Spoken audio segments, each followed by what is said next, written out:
अस्सलामुअलैकुम। मैं हूं chief editor Hafiz Mohammad Khwaja Qadri. NNI news channel पर आप सभी का इस्तकबाल किया जाता है।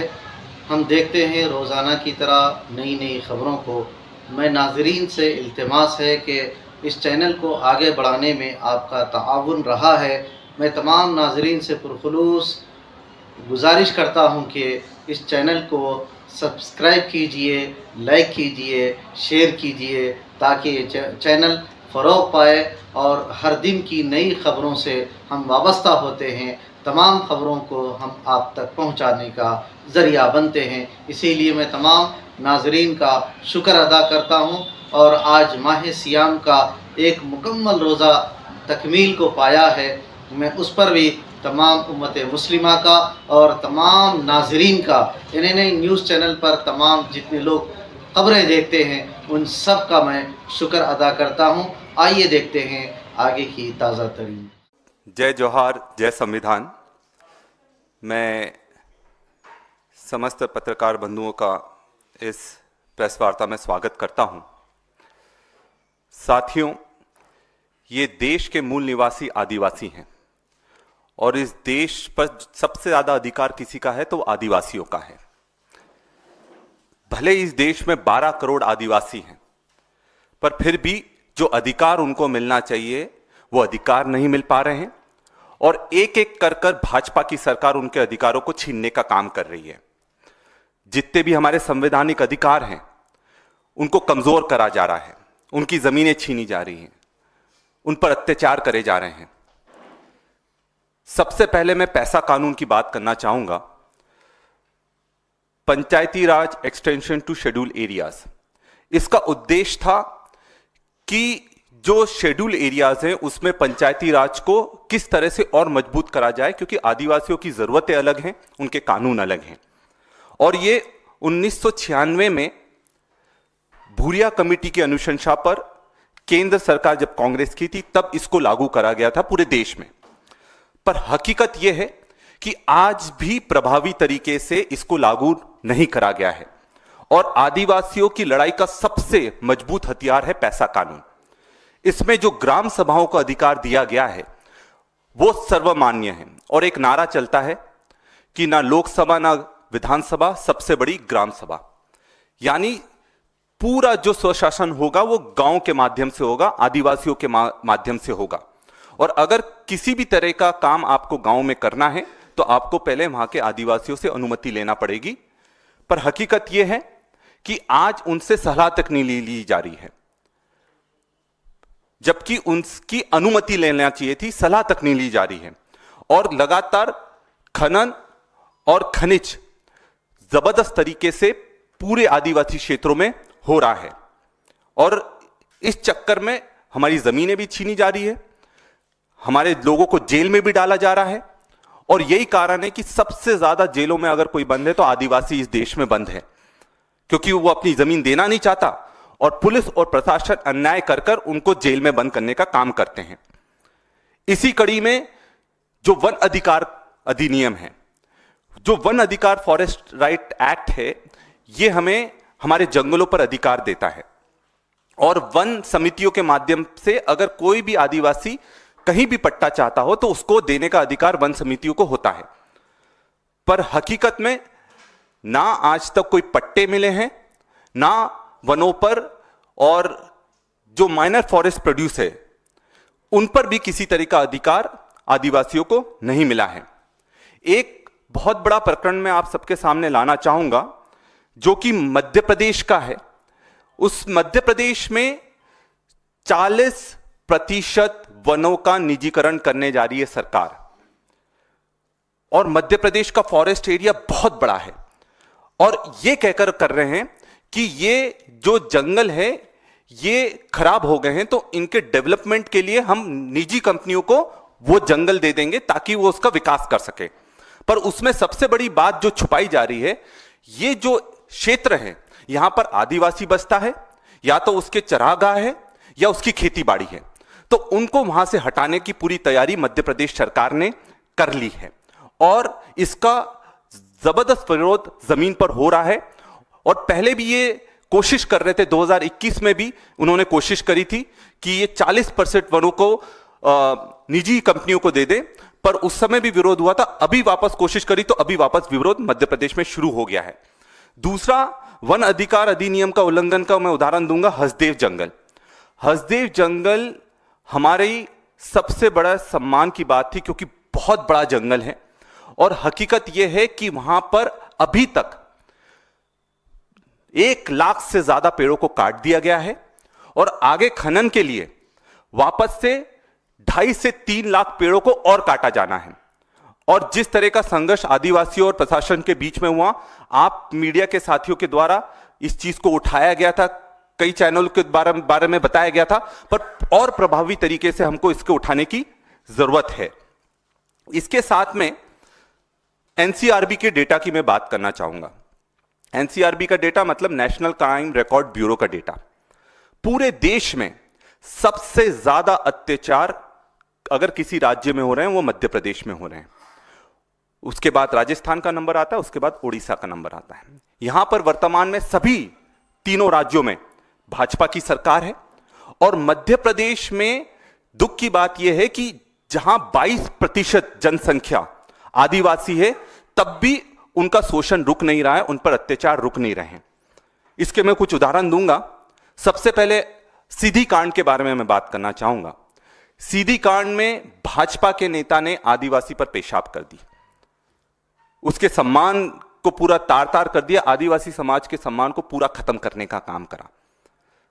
पर भाजपा सरकार आदिवासी की रक्षा करने की जगह जो आरोपी था उसको रक्षा करने में लग गई।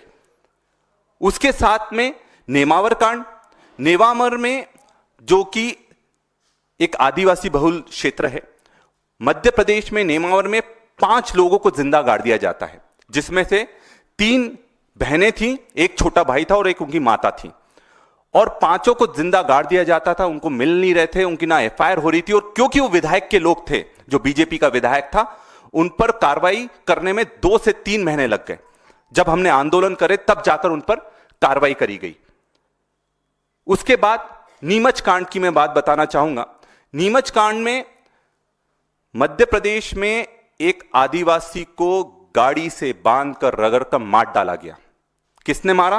वहां का सरपंच, जो भाजपा का सरपंच था, मनोज ने, उन्होंने इस कृत्य को अंजाम दिया। तो लिस्ट बहुत लंबी है और हकीकत यह है कि जो शोषण कर रहे हैं वो भाजपा के लोग हैं, सरकार के लोग हैं। अभी 2 दिन पहले के एक और वाक्य मैं आपको बताना चाहूंगा कि किस तरह से आदिवासियों की जमीन जबरदस्ती ली जा रही है। थानला विधानसभा जो कि झाबुआ जिले में आता है, वहां पर एक आदिवासी को इतना पीटा गया, प्रताड़ित करा गया कि उसने, युवा ने फांसी लगा ली और अपने सुसाइड नोट में उसने बकायदा लिखा है कि मैं प्रशासन के पास गया, प्रशासन ने किसी भी तरह से हमारी मदद नहीं करी और प्रताड़ित होने के बाद मैं फांसी लगाने वाला हूं।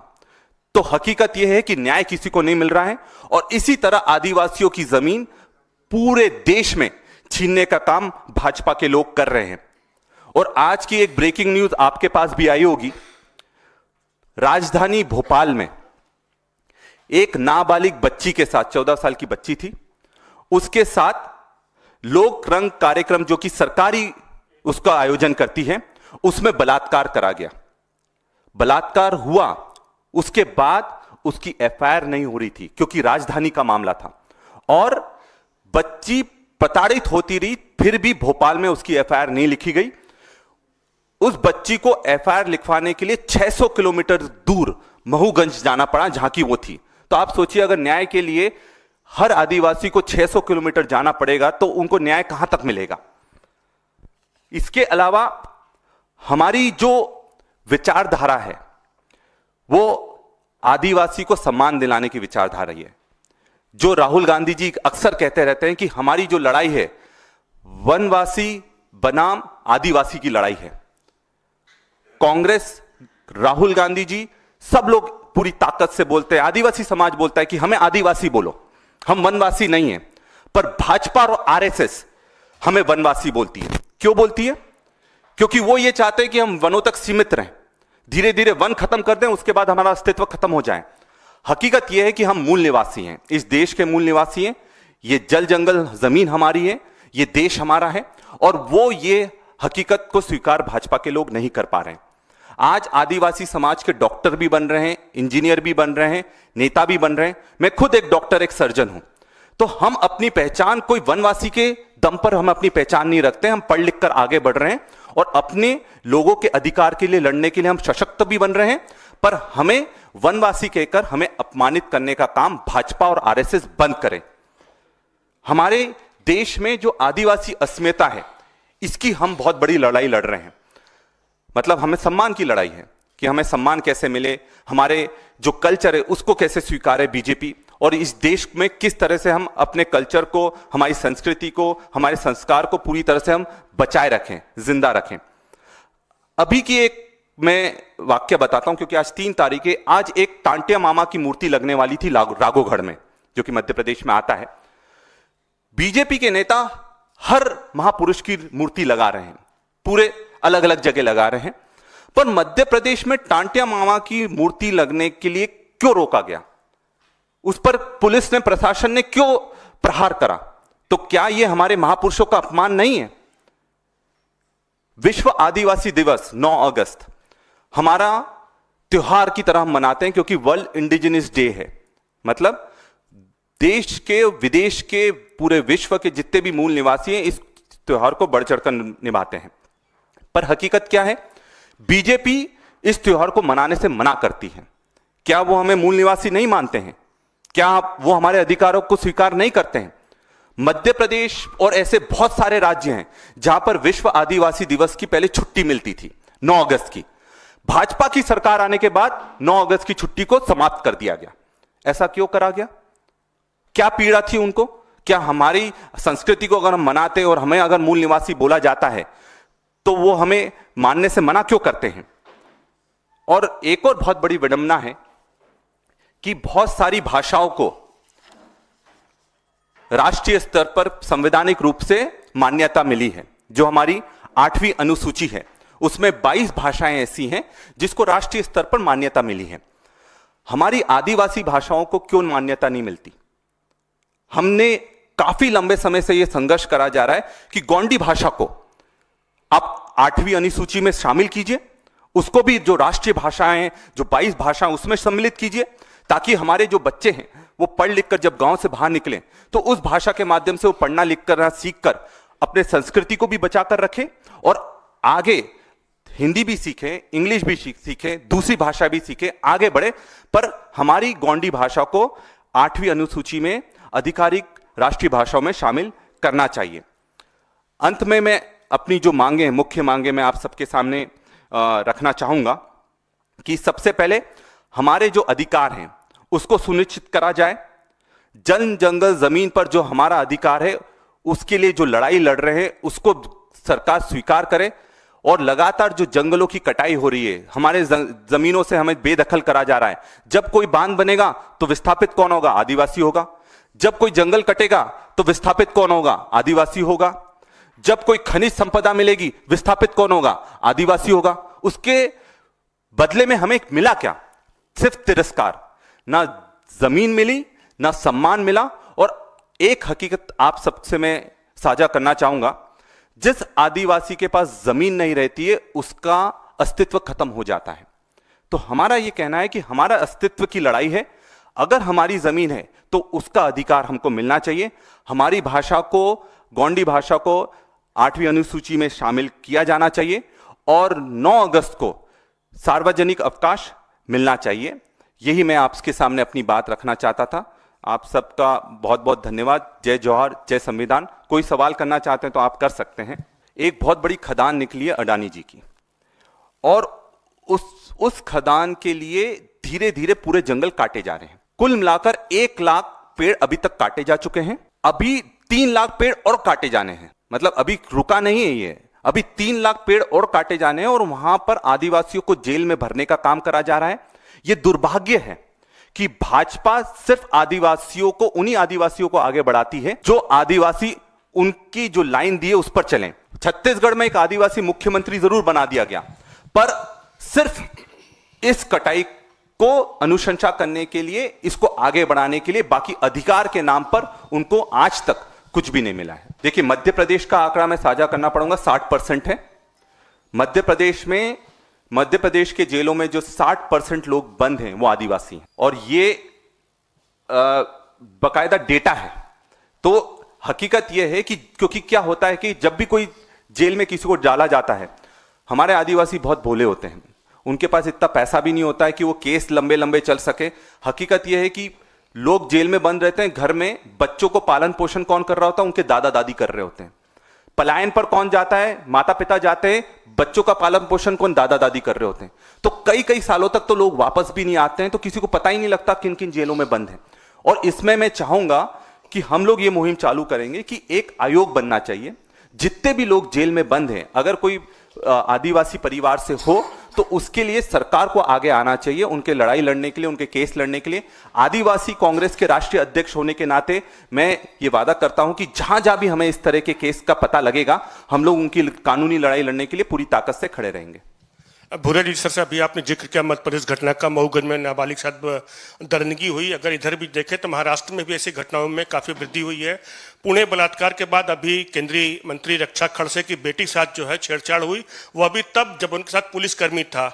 थाने में FIR करने केंद्रीय मंत्री स्वयं जाती हैं और चिंता व्यक्त करती हैं कि जब पुलिस की रक्षा में केंद्रीय मंत्री की बेटी के साथ ऐसा अगर हो सकता है तो आम बेटियों की क्या हालत होगी? देखिए, हकीकत है कि ये जो अपराधियों को संरक्षण देने का काम सरकारें कर रही हैं, भाजपा की सरकारें कर रही हैं। आप देखिए, इस तरह के प्रकरण सबसे ज्यादा कहां आ रहे हैं? बीजेपी शासित राज्यों में आ रहे हैं। कितने लोगों को जेल हुई ये भी आप पता कर लीजिएगा, क्योंकि बीजेपी के नेता लोग उनके लोगों को बचाने में लगे रहते हैं। मेरा यह मानना है कि अगर अपराधी किसी भी पार्टी से हो, जो भी सरकार हो, सबसे पहला उसका दायित्व है कि उस सरकार दोषियों के खिलाफ कड़ी से कड़ी कार्रवाई करे, नहीं तो ये आग है, तो अगर फैलेगी तो फिर वो बीजेपी वाले भी उसके जद में आएंगे और दूसरे लोग भी आएंगे। और जो ये केंद्र मंत्री की बेटी के साथ घटना हुई है, ये उसी का एक बहुत बड़ा उदाहरण है। तो अगर पालतू लोग पसंद है तो पालतू के पास, अगर असली शेर के पास जाना हो तो मणिपुर जाकर दिखाएं।